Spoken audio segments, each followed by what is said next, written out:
Picture this. You're sitting at home on a Saturday night. It's a cold, dark night. A storm is heading in, and you're getting ready for a night of Netflix with some tasty treats when you hear a knock at the door. You go to the door and look out the side window to see who's there, and you see two children. It's dark and your porch light isn't on, so you can't really make out their faces. Plus, they're not looking at the door, they're looking down. You suddenly start feeling a little uneasy. You're not quite sure why. You open the door for the kids and say yes. The kids are standing stiffly on your porch like mannequins. They don't look up to meet your eye. Again, you say yes. Who are you? In a flat, monotone voice, one of them says, "We are lost. We must come inside." Suddenly your mouth is a little dry. You feel a little panicky, like something in your gut is telling you this is wrong. You try to shake it off, take a breath. Your arm is shaking. It's shaking as it's holding on to the door, as if it wants to yank the door open against your will. Your mind is telling you this is wrong. Don't let them in. Somehow they're wrong. But your body wants to open that door and let them inside. Collecting yourself, you ask them, where are your parents? Are they waiting for you somewhere? Did your car break down? In unison, the children say, "We must come inside and use your phone." You're starting to feel a little lightheaded. The shaking's getting worse. You can't quite understand what's happening, why you're experiencing this strange sensation that everything about them is so wrong, and you're fighting this urge to let them inside. You take another breath, shaking as you exhale, and suddenly the children look up at you. They stare at you with jet black, soulless eyes, orbs of a starless night. Total blackness. Would you invite them in? Welcome to Coffee and Cryptids. My name is Morticia Evermorg.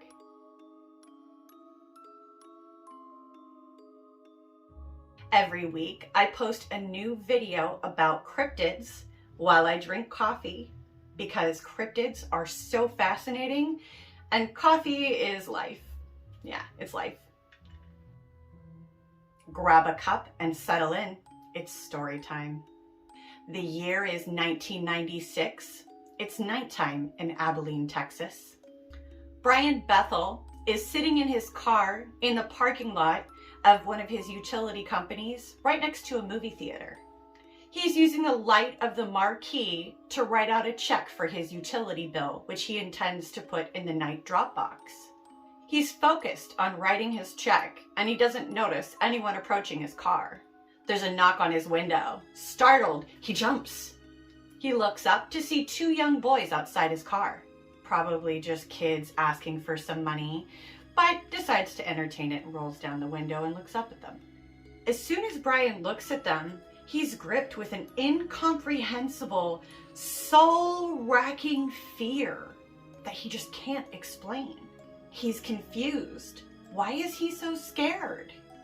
But he can feel it in his gut, a sense of wrongness. Brian asks the boys, "What do you want?" The boy closest to the car tells Brian that they came to the theater to see Mortal Kombat, but they realize they forgot their money at their mother's house, and they need a ride back to their mother's house so that they can get their money, and then a ride back to the theater so that they can see the movie. Brian's feeling increasingly uncomfortable. The fear is getting worse. The gut instinct is gripping him. Brian's thinking to himself, "What's wrong with me? Get it together, Brian." And he mentally checks himself. Stay calm and collected. Looking at the clock on the dash of his car and then up at the marquee of the theater, he sees that the last showing of Mortal Kombat already started. If he gives these kids a ride to their mother's house and back to the theater, they're gonna miss the movie. While Brian's thinking this out, the boy closest to him is continuing to try and persuade him to give them a ride. He's saying things like, "It won't take long. We're just two little kids. It's not like we have a gun or anything." What? What little kid is gonna say something like that? It's so freaking creepy. Oh my God. Understandably, Brian is feeling extremely unnerved. Why would these kids be saying it's not like they have a gun? The boy says, "Come on, mister, let us in. We can't get into your car until you do, you know."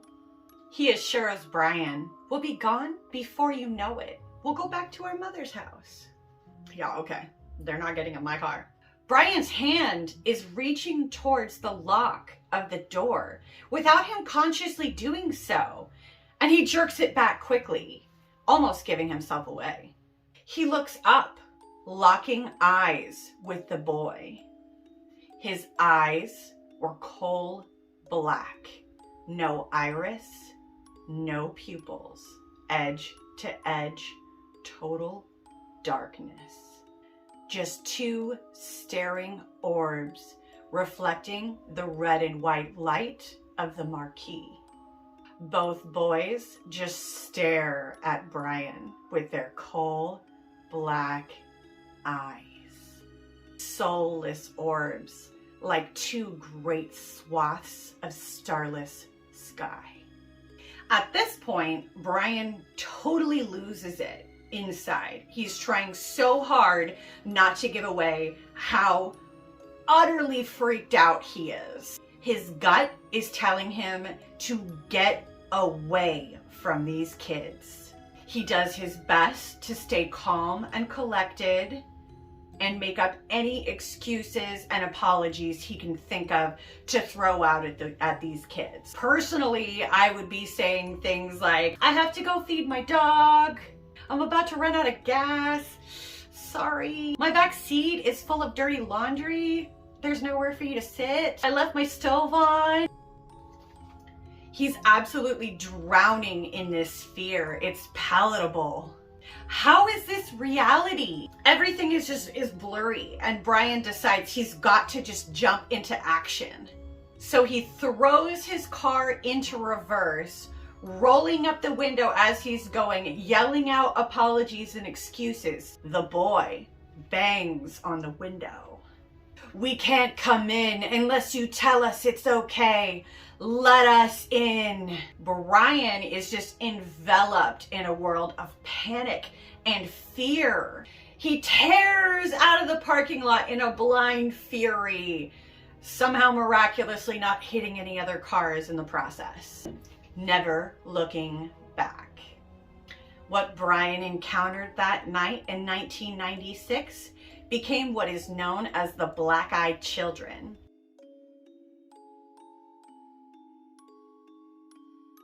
The Black-Eyed Children, or Beck, are usually pale-skinned, robotic, or monotonous, and exude a sense of total dread in the pit of your stomach. They speak in a way as if it were rehearsed. It's very strange.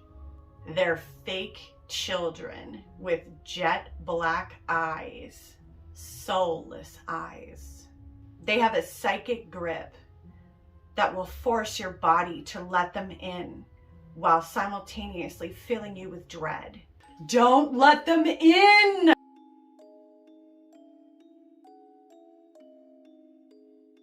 John Northwood had an encounter he will never forget in downtown Portland, Oregon. John was in his car in an above-ground parking garage, getting ready to drive home after attending a conference. Someone knocks on his window. He looked up to see one of his friends from the conference, so he rolls down the window saying, "What's up?" His friend Doug seems a little bit shaken up and asks him if he'll give him a ride around the block a few times. He said he was freaked out about some strange people standing around his car. John, figuring it was probably just some of Portland's homeless or some punk kids, says, "Yeah, jump in." When they're passing Doug's car on the way out of the parking garage, John sees 3 teenagers and gets a really strange urge, like an itching behind his eyeballs that he has to look at these kids. So he slows down. At this point, he's thinking this is a bad idea, but he can't stop himself. I definitely agree that this is a bad idea. The kids that John sees around Doug's car are 3 teenagers, 1 girl and 2 boys. The girl looks really freaky, super duper gothic. The 2 boys were indescribably freaky, very intense looking. The boys started walking towards John's car. John, thinking quick, presses the automatic lock button to make sure the doors are locked, but rolls down his window a little bit. He asks the boys, why are they standing around Doug's car? One of them says, it's scary out, and we're all alone. We just need a ride home. The other looks right at Doug and says, you promised you'd help us out. Doug says, I don't even know you. John's adrenaline is increasing. At this point, he doesn't know if he's gonna puke or if he's gonna go into action. But something is about to happen. John could feel a palatable feeling of menace all around them. Doug starts to move his arm as if he's gonna get out of the car. John sees this and he's like, no, don't, it's a bad idea. Doug's hand is paused, almost at the handle, and something's changed. The boys don't look the same. They suddenly look a lot older. Their faces look drawn. Their eyes are a solid black, edge to edge. No pupil, no iris, nothing. Just a liquid black pool. Fear gripped John in that moment, his body threatening to betray him as he almost wets himself in fear. He slaps the car into reverse and slams on the gas in a frenzy. The kids are running after them. John had this feeling of dread, of death, like that if these kids caught up with the car, that they were gonna die a horribly painful, gruesome death. John spins the car around a corner in the parking lot and speeds off, trying to get out of there. They get down 3 floors and they're coming to the exit of the parking garage when they see one of the kids running at them on the sidewalk. This kid somehow beat them down 3 stories and almost makes it to the door of the car as John speeds out of the parking lot. They turn around to see if the kid is still there, but he's gone. There's nothing there, as if he was never there. Doug almost faints at this point. I don't blame him. I'd almost faint too. It's much more fun to just drink the coffee and tell the stories. Once they'd gotten a small distance away, that feeling of menace John had been experiencing dissipated. And so they kind of calmed down a little bit and drove around for about 10 minutes. And John asked Doug what that kid had meant about promising to give him a ride home. Doug explained that, yeah, he did meet one of the young kids earlier that night in another part of town and had offered to give him a ride home later and even gave him a ride to that parking structure so Doug could attend the conference. But once he saw the other kids with him, Doug was too freaked out and he was like, all bets are off. I'm not giving you guys a ride. Black eyes, black-eyed children. At this point, they're feeling pretty brave and they're calmed down, so they decide to go back. And when they do, there's no one there. The kids are gone. So John drops off Doug and Doug gets into his car to head home. And they both drive out of the parking structure with Doug in front, John behind. They're both going down the same road. When suddenly, that feeling of menace hits John again out of nowhere. At that exact moment, Doug had tried to push the limits of crossing a yellow light in an intersection and a truck hit him head on. Doug died instantly. John had to stand outside to give a police report, and he was feeling terribly naked and exposed considering what he had just gone through, and was more than relieved to hurry back to his car and lock the doors. When he looks up and he sees the kids about 2 blocks away from him. At that point, he was just like, no, I'm done, and peeled out of there and never looked back. What do you think? Was it just a coincidence? So now we know we definitely don't let the black-eyed children inside our cars, but what about our homes? This person's encounter will leave you with goosebumps. It's an anonymous story, so I've given them a name, Charlie. Charlie was sitting at home in their bedroom in the early evening when they heard a knock at their door. Charlie happened to live in an area where it was common to get lost. So without hesitation, Charlie went and opened the door. There were 2 kids standing there looking at the ground. So Charlie said yes. The taller of the kids, in a confident voice, asked Charlie if they could come inside. They were lost and the other one needed to use the bathroom, all while looking at the ground. Charlie figured the kids must be shy, but they seemed harmless, so let them come inside. The one that needed to use the bathroom headed straight up the stairs as if it knew where the bathroom was. And without thinking about it, Charlie called out, "It's on the right." Not thinking much of it, Charlie assumed the kid must be familiar with houses like this where the bathrooms are on the 2nd floor. Turning to the other kid, Charlie said, "The phone's just down the hall." Saying thanks, the kid turned and walked down the hall. Charlie was following behind the kid and was suddenly hit with this really awful feeling like something really bad was about to happen. Charlie started feeling nervous and a little shaky, but tried to hide it. The kid paused when it got to the phone. Charlie asked, "Is everything okay?" The kid turned and faced Charlie. For the first time, Charlie could see that his eyes were totally black. Bottomless voids of utter darkness. They were jet black, soulless eyes, edge to edge. Fear gripped Charlie completely. Not even able to scream, Charlie turned to run, only to see that the other kid who had gone upstairs to go to the bathroom was now standing facing Charlie at the other end of the hallway. Charlie was trapped. Charlie starts feeling dizzy and is having a hard time staying upright. The kid at the end of the hall starts walking towards Charlie, looking right at Charlie, saying, "We've been sent to collect you." Charlie, unable to look the kid in the face, pushes it aside and bolts for the front room, slamming the door behind and leaning up against it. Charlie is in such shock at this point, it's hard to think straight. After an hour of leaning against that door, Charlie musters up the courage to make a dash for the back door. Charlie's got a friend in the neighborhood and is thinking, if I can just make it there, I'll be okay. With this newfound courage, Charlie opens the door to the front room and bolts down the hallway, slamming open the back door, running through the garden, jumping over a wall, and did not look back. Later, Charlie and friend went back to investigate.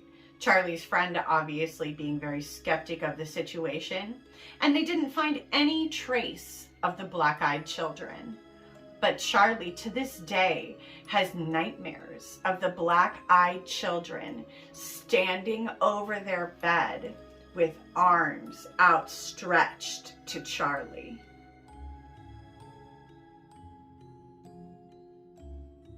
So there's obviously much speculation out there about what these things could be. Aliens, paranormal, demon children, but nobody really knows for sure. There was also a series of sightings in England in an area that's also known for its hauntings and local legend of creepy things happening there. I personally just don't ever want to run into one, ever. Have you seen the black-eyed children? Would you let them in? Let me know your thoughts in the comments below. Thank you for joining me today. My name is Morticia Evermork. If you enjoyed today's story and you want to hear more cryptid tales like this, Hit like and subscribe, and make sure your notifications are turned on so you don't miss when I post a new episode. Sleep tight. Don't let the ghoulies bite. Bye.